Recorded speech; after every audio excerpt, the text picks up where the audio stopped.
এই জায়গায় সব দেশ জায়গায় দেখি সমস্যা হয়। এই জায়গায় এখানে কি সমস্যা? কি আপনি দাঁড়িয়ে থাকতে পারছেন না?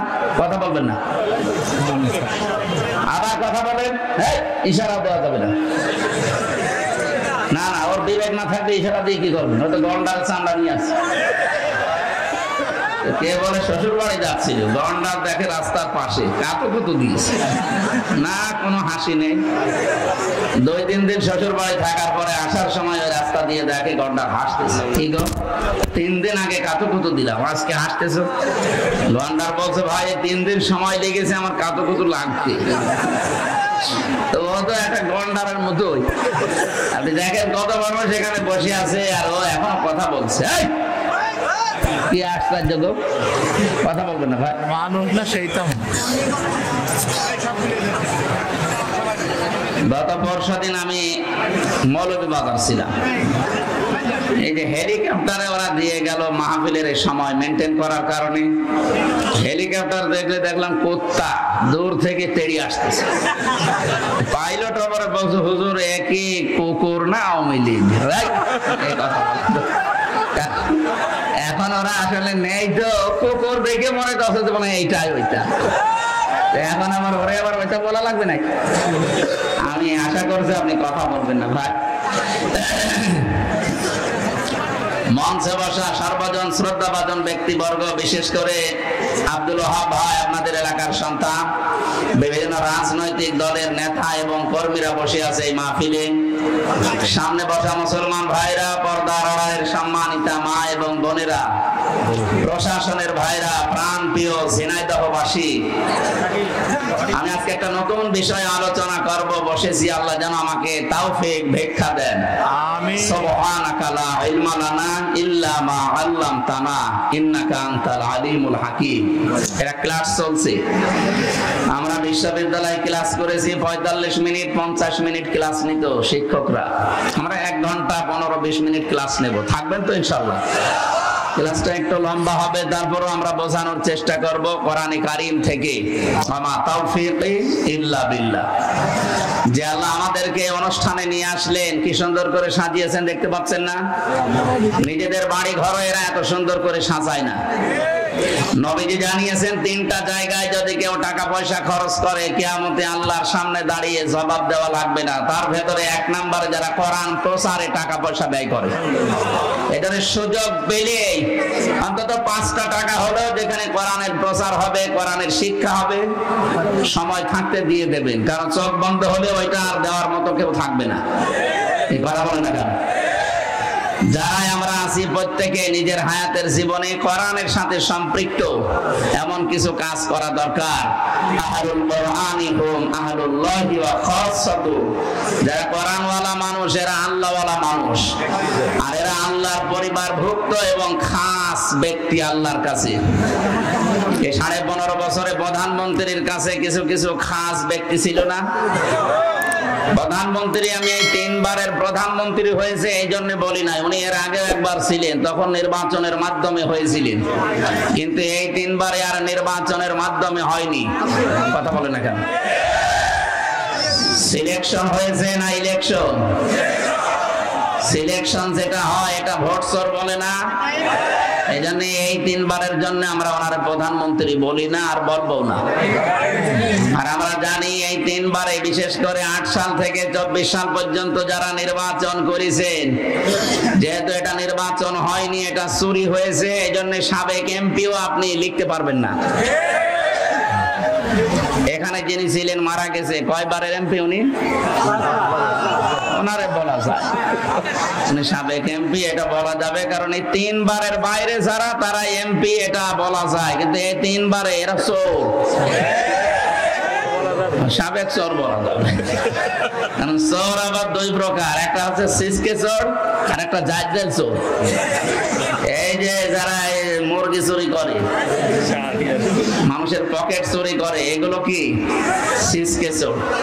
আর যাদের বেগম পাড়ায় বাড়ি আছে, সাহেব পাড়ায় বাড়ি আছে, সাহেব পাড়ার বাড়ি আমি দেখে এসেছি মালয়েশিয়া। বেগম পাড়ার বাড়ি দেখতে কয়েকদিন পরে যাব ইন্ডিয়া কি কানাডায়। এরপরে যারা সুইস ব্যাংকে টাকা রাখে, দাদাদের কাকাদের কাছে যারা জিনিসপত্র পাঠায়, দিয়েছে।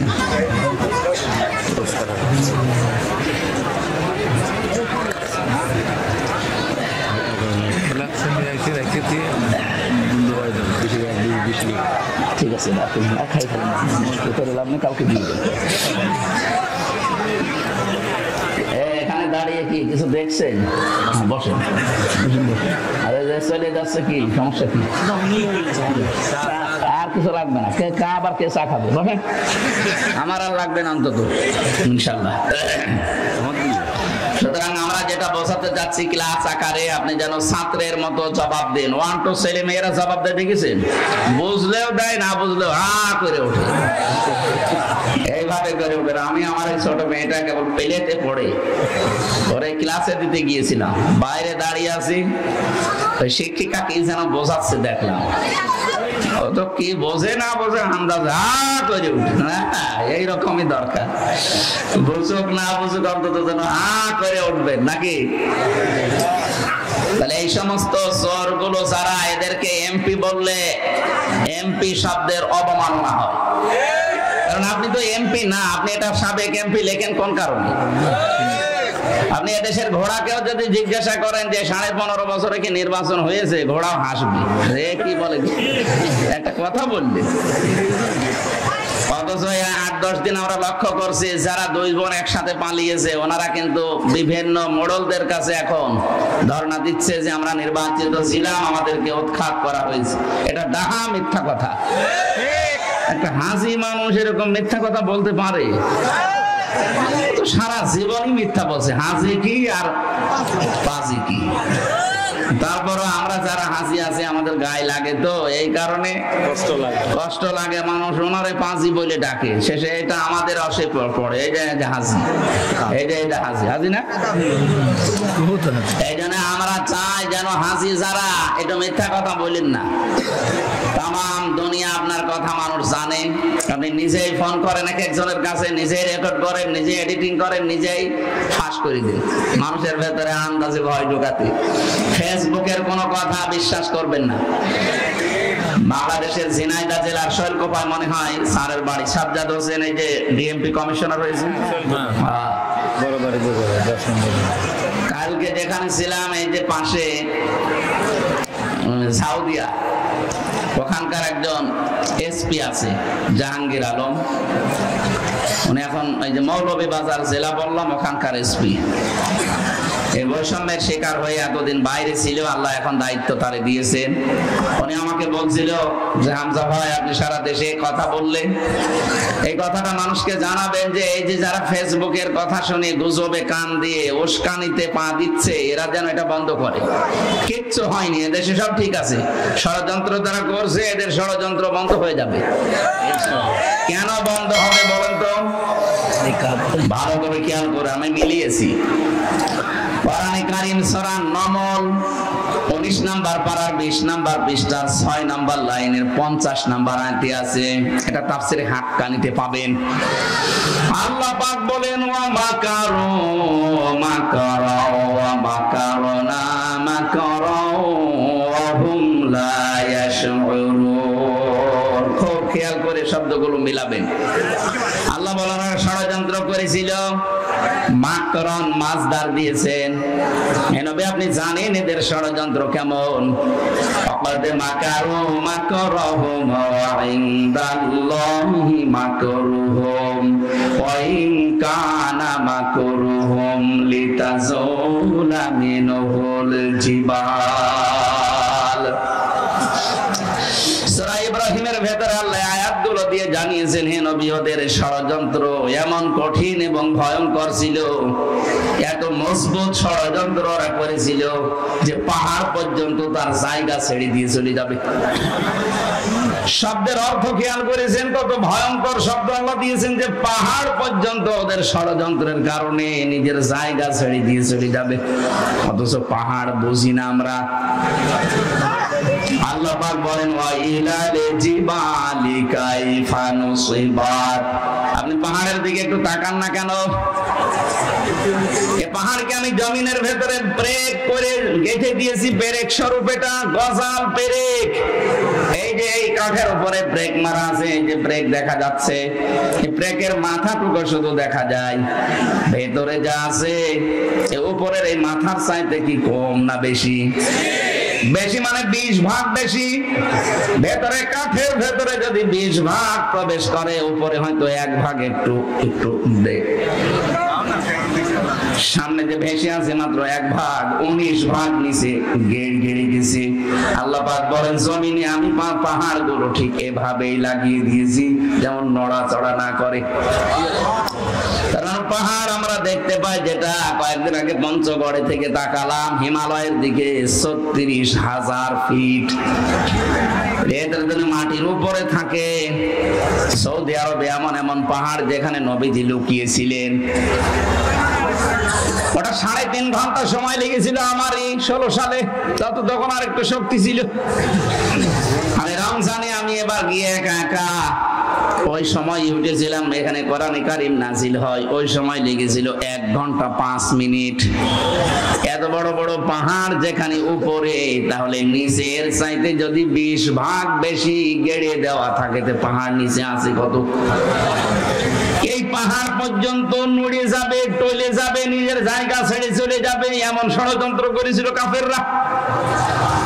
1500 বছর আগে মুহাম্মদ রাসূলুল্লাহ সময় আবু জেহেল 14টা ষড়যন্ত্র করেছিল নবীর বিরুদ্ধে।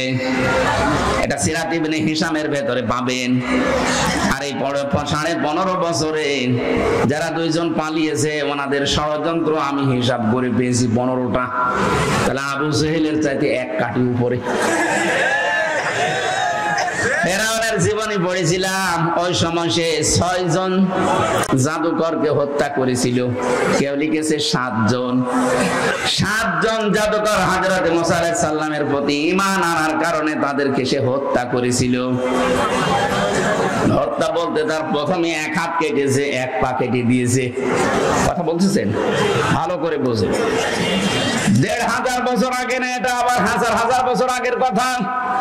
আল্লাহর উপরে ঈমান আনার কারণে, হযরত মুসা আলাইহিস সালামের প্রতি ঈমান আনার কারণে ওই জামানার ফেরাউন যে ছিল, এই জাদুকরদের 6 থেকে 7 জনের বিপরীত অঙ্গ কেটে দিয়েছিল, বিকলাঙ্গ করে দিয়েছিল। অথচ আমরা দেখলাম এই 24 সালের 5 আগস্টের আগ পর্যন্ত যারা দায়িত্বে ছিল ওরা 7 জন না, প্রায় 2780 জন মানুষের হাত, পা, চোখ, অন্ডকোষ কেটে ফেলা লেগেছে। আপনি একটু খেয়াল করে দেখেন, সারা দেশে সরকারি জরিপ বলছে এটা 2732 জন মানুষ মারা গেছে আন্দোলনে, আর 2780 জন মানুষ এখন হাসপাতালে এক একটা অঙ্গ হারিয়ে কাঁদতেছে। কেউ হাত হারিয়েছে, কেউ পা হারিয়েছে, কেউ চোখ হারিয়েছে, কেউ অন্ডকোষ হারিয়ে ফেলেছে। আপনি একটু মিলান, ফেরাউন যদি মাত্র 7 জনের বিপরীত হাত আর পা কেটে দিয়ে এই ইতিহাস হয়ে থাকে, ফেরাউনের নাম শুনলে মানুষ এখন ঘৃণা করে। যাদের কারণে 2780 জন মানুষের অঙ্গ প্রত্যঙ্গ কাটা পড়ে গেল, এরা বিকলাঙ্গ হয়ে গেল, বলেন তো এরা কত বড় ফেরাউন? এই মোবাইলে কথা বলেন মানে আপনি তো শুনছেন না। 1 ঘন্টা সব বন্ধ রাখেন। কি এত গুরুত্বপূর্ণ বলা লাগবে? আপনি এসেছেন কোরআন শোনার জন্য, বোঝা লাগবে, শিক্ষা নিতে হবে। যদি না নিতে পারেন ভাই বাড়ি যাই গল্প করেন, কথা বলা যাবে না। অনেক মানুষ ভাবছে মনে মনে যে যা বলছে সবই তো বিরুদ্ধে। আরে বিরুদ্ধে গেলে আমি কি কোরআন শরীফ বানাবো? যা আছে তাই তো বলছি, কথা বলে না কেন? এই যে 2টা বিষয় সামনে নিয়ে আসলাম। ফেরাউনের মাত্র 7 জন মানুষকে বিকলাঙ্গ করে দিয়ে যদি এত বড় ইতিহাস তৈরি করতে পারে ফেরাউন, এখনো পর্যন্ত মিশরের জাদুঘরে আছে, মানুষ যায় আর ঘৃণা করে, থুতু ছিটায়, কথা বলে না কেন? 24 সালের 5 আগস্টের আগ পর্যন্ত যাদের কারণে শুধু 7 জন না 2780 জন। আমি কুষ্টিয়ায় 6 তারিখে গিয়েছিলাম, যে দেখি হাসপাতালে ওই যে আগস্টের 6 তারিখে কারো হাত নেই, কারো পা কেটে ফেলেছে, কারো চোখ নেই, অন্ডকোষ উড়ে গেছে, আর 14 জন তো জায়গায় মারা গেছে, পরে 2 জন 16 জন। এত মানুষের হত্যাকারী যারা, বিকলাঙ্গকারী যারা, যাদের কারণে মানুষ হাত পা হারিয়ে ফেলে আর সমাজের বোঝা হয়ে আছে। বলেন তো, যার একটা হাত নেই, একটা পা নেই, একটা চোখ নেই, ও তার পরিবারের জন্য বোঝা, তার সমাজের কাছে সে বোঝা, তার এই রাষ্ট্রের কাছে যে সারা জীবন যতদিন বেঁচে আছে বোঝা হয়ে বেঁচে আছে। এই কাজ যারা করে গেল, এরা কিয়ামতের দিন আমার মনে হয় ফেরাউনের সাথেই উঠবে। প্রথম নাম্বারটা কি বললাম? আবু জেহেল মাত্র 14টা কর্মসূচি নিয়েছিল নবীজির বিরুদ্ধে ষড়যন্ত্র করে।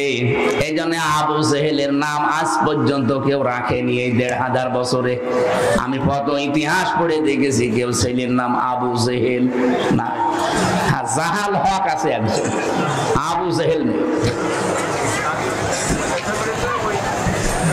এত বছর পার হওয়ার পরও যদি এই 14টা ষড়যন্ত্রে ওর নাম কেউ না রাখে, আপনি এই 15.5 বছরে 15টা ষড়যন্ত্র এই দেশের বিরুদ্ধে, মানবতার বিরুদ্ধে, ইসলামের বিরুদ্ধে করেছেন। আজকে আমি একটা শুরু করছি, সেটা হচ্ছে সমকামিতা। এই ষড়যন্ত্র করে জাতিকে আজ ধ্বংস করার একটা পায়তারা এটা। আল্লাহ পাক ওই কথাটা এখানে লূত নবীর জীবনী থেকে নিয়ে এসে আমাদেরকে শোনাচ্ছেন। ভালো করে শোনো। অমাকারু মাকারা ওয়া মাকারনা মাকারান, শব্দ কিন্তু এক, কিন্তু অর্থ দুইটা। আল্লাহ বলেন কাফেররা ষড়যন্ত্র করেছিল আর আমি আল্লাহ করেছিলাম কৌশল, অথচ শব্দ একই। তাহলে কাফেরদের বেলায় যেটা ষড়যন্ত্র, আল্লাহর বেলায় সেটা কৌশল। এই পৃথিবীতে বাংলাদেশে ইসলাম কায়েমের জন্য আমরা যা করি এটা হচ্ছে জিহাদ, আর ওরা যা করে ওইটার নাম সন্ত্রাস। সুতরাং ইসলামী আন্দোলন বলেন, একামতে দিনের দায়িত্বে যারা আছে, অ্যাক্টিভ ভাবে ইখলাসের সাথে যারা কাজ করছে, এ দেশে ইসলাম কায়েম আমরা করতে চাই, সে তারা যা পদ্ধতি অবলম্বন করবে ওইটার নাম আরবি জিহাদ, আর এটা উল্টিয়ে নষ্ট করার জন্য ওরা যেটা করবে ওইটার নাম সন্ত্রাস। এবার আসেন, আল্লাহ পাক বলেন মাকারনা মাকারান, আমি আল্লাহ নিজে কিন্তু কৌশল করলাম। এখানে ফাইল, কর্তা কে? আরো জোরে বলেন। আল্লাহ বলেন আমি নিজে তাদের বিরুদ্ধে কৌশল করলাম। অহুমলা এশহরুন, তারা টেরও পায়নি। এরপরে আল্লাহ জবাব দিয়েছেন নবীজিকে, ফাযর কাইফা কানা আকিবাতু মাকরিহিম। হে নবী, একটু নজর করে দেখেন না কেন ষড়যন্ত্র যারাই করেছিল তাদের অবস্থা আমি কি করেছি। আন্না দাম্মারনাহুম ওয়া কওমাহুম আজমাইন। এই আন্না এর ফাইল সরাসরি আল্লাহ, দাম্মারনা এটাও জমা মুতাকাল্লিমের পরে হোম দিয়েছেন। আল্লাহ পাক বলেন আমি নিজে তাদের শিকড় কেটে দিয়েছি এবং তাদের জাতিকে আমি আল্লাহ নিজে ধ্বংস করেছি। কিভাবে ধ্বংস করলাম তার প্রমাণের পরের আয়াতে একটা আছে, এদিকে তাকান। ফাতিল কাবয়তুহুম খাবিয়াতাম বিমা যালামু। আমি এবার আলেমদেরকে বলছি, আরবি গ্রামার অনুযায়ী ফা ব্যবহার করা হয় 19টা অর্থে। এখানে তিলকার আগে আল্লাহ ফা দিয়েছেন। মনে হচ্ছে আল্লাহ পাক নিজের কুদরতি আঙ্গুল দিয়ে নবীজিকে বলছেন, নবী এই সেই ঘর, বাইতুন না দিয়ে বুয়ুত বহুবচন দিয়েছেন, আবার হোম দিয়েছেন। হে নবী এই সেই ঘর, এই ঘরগুলো একটু তাকাবেন আপনি, খাবিয়াতাম বিমা যালামু, এদের জুলুমের কারণে এদের ঘর বাড়ি, ব্যবসা প্রতিষ্ঠান, অফিস আদালত, দেখেন আমি কি করেছি। খাবিয়াতাম মানে জনশূন্য, ওজার গৃহ, সার শূন্য। এদের ঘরের দিকে আপনি আপনি তাকান তো কি অবস্থা বাংলাদেশের দিকে। এবার আয়াতটা মিলান। 2024 সালের আগস্টের 5 তারিখের বিকাল 5টা বাজতে বাজতে এদেশের যত জালেমদের ঘর ছিল, অফিস ছিল, দেখেন সবগুলো আল্লাহ উজাড় গৃহ বানিয়ে দিয়েছে। এর বাস্তব প্রমাণ আমার কুষ্টিয়ার হানিফের বাড়ি, কামারুলের বাড়ি, ঝিনাইদহেও আছে। আপনি একটু খেয়াল করে দেখেন, যারা জুলুম করেছে একজনকে তো টাঙিয়ে ন্যাংটা করে পিটিয়েছে। এটা জালেমদের জুলুমের পরিণতি। বিআন্নাহুম যুলিমু, কারণ তারা জুলুম করেছে। খাবিয়াতাম বিমা যালামু, তাদের এই জুলুমের কারণে আল্লাহ এই শাস্তিটা তাদের দিয়েছেন। ইন্না ফি যালিকা লাআয়াতাল লিকাওমিন ইয়ালামুন, অবশ্যই এর ভেতরে শিক্ষা আছে। লামে তাকিদ দিয়েছেন, লাআয়াতান, এর ভেতরে নিদর্শন আছে, শিক্ষা আছে তাদের জন্য। লিকাওমিন ইয়ালামুন, যারা জ্ঞানী সেই সম্প্রদায়ের জন্য। সুতরাং বাংলাদেশে আমরা এখন 18 কোটি মানুষ, যারা আমাদের জন্য শিক্ষা কি? এরা যদি জুলুম 15.5 বছর করার পরে একেবারে সারশূন্য হয়ে যায়, জনশূন্য হয়ে যায়, তাদের বাড়ি ঘর পর্যন্ত উজাড় গৃহ। আপনি তাকান, এখন তাদের বাড়ি ঘর এখন জাতীয় টয়লেট হয়ে গেছে। মানুষ মনে আছে 4-5 জন 7 জন একসাথে দলবদ্ধ হয়ে প্রসাব করছে। আগামীতে কেউ যদি এই চেয়ারে বসে, তারাও যদি এভাবে জুলুম আরম্ভ করে, তাদের বাড়ি ঘর আল্লাহ এভাবে সারশূন্য, জনশূন্য, উজাড় গৃহ বানিয়ে দেবে। বুঝেছেন কারা কারা? হাত তোলেন তো। হ্যাঁ, আলহামদুলিল্লাহ, কাজ হচ্ছে। আর বোঝেননি কারা? হাত তোলেন তো। একজন মাথা তার কাটা আছে। অনেক মামু নাকি? আপনার সে একজন ছিল না, সে মোটা মতো কি আরাফাত নাকি? মনে হয় আরাফাত হবে না। আমি যেটা বোঝাতে চাইলাম এতক্ষণ, এই যে 5-7 মিনিট আমি আন্দাজে কথা বলছি না, এটা কোরআন দিয়ে দলিল দিলাম। এটা হাজার হাজার বছর আগে লোক নবীর কাহিনী আল্লাহ শুনিয়েছেন এইভাবে। যদি কেউ এরকম আগামী 5 বছর করে চেয়ার পেয়ে, তাদের বাড়ি ঘর কিন্তু হানিফ সাহেবের মতো হবে ইনশাআল্লাহ। এই জন্য থমকেড়াবেন, সাবধান। আমার ভাইরা, যে কথা বলার জন্য পর্যন্ত এসেছিলাম, কোরআনে কারীম যারা শুনতে এসেছি, পৃথিবীর শ্রেষ্ঠ নিয়ামতের ভেতরে এইটা একটা। আল্লাহ পাক বলেন, আমার পক্ষ থেকে যত নিয়ামত আমি দিয়েছি, সবচাইতে বড় নিয়ামতের নাম 3টা। 1 নম্বরে কোরআনে কারীম, কুল বিফাদলিল্লাহি ওয়া বিরহমাতিহি ফাবিযালিকা ফালিয়াফরাহু হুয়া খায়রুম মিম্মা ইয়াজমাউন। রব্বুল আলামিন সূরা ইউনূসের 58 নম্বর আয়াতে জানিয়েছেন,